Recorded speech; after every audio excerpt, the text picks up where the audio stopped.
It's a real simple request. I like simple requests. We don't always have to have deep philosophical stuff. Dear Cappy Cap, I thought I'd come to you back for a second time.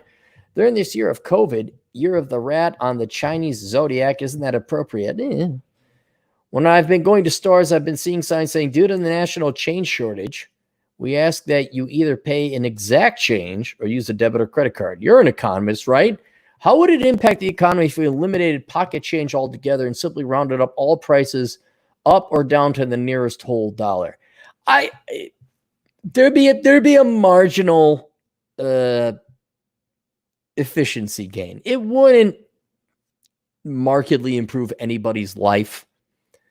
I know that like South Korea and was it Italy, the lira, the Turks and the Italians had lira, and it got so absurdly devalued because they keep printing it off. You just print off more money. Because only idiots print off more money, including Donald Trump and President Obama and President Bush Jr. That they would have to revalue it, so they have to reissue a new Korean won or a new Turkish lira or an Italian lira. And I think the Canadians got rid of their pennies. The Canadians get rid of like, okay, we're going to round up to a nickel. We eliminated pocket and simply rounded up the nearest whole dollar. Fine. What you're talking about is a revaluation. So we do away with the physical metal currency. Again, I'm not against it. Would there be an efficiency gain? Yes, because right now, what is valued at a penny? There's no product except for maybe a gumball you can get for a penny, maybe. But I don't even think you can get a gumball for a penny nowadays. I mean, that was like the lowest denominational unit of purchasing. You get a piece of gum for a penny. And that was like, back in grocery stores back in the 80s. And many of my fellow Gen Xers will remember that. So we could, I think there'd be no loss. The divisibility of pricing is above a penny. So we could round things up to a nickel or maybe even a dollar might be a bit much. There's still some. But in the average of rounding, it wouldn't really matter. Now, Walmart and what's the inferior version of Walmart where they hate white people? Target, that's what it is. They may have some issues with that because their margins are to the pennies. Gas stations might have an issue with that. So maybe it wouldn't. Some places would still probably insist on having pennies. But theoretically, there would be no impact. It would be a marginal impact if notable at all. That would save the Fed cost of minting. It's actually the Department of Treasury that does the minting of the coins. And wouldn't that translate to savings for the taxpayers? Yes. Again, very much. You know what cost the taxpayers way more? Single moms and deadbeat dads, unwanted children. That's like way more than your minting.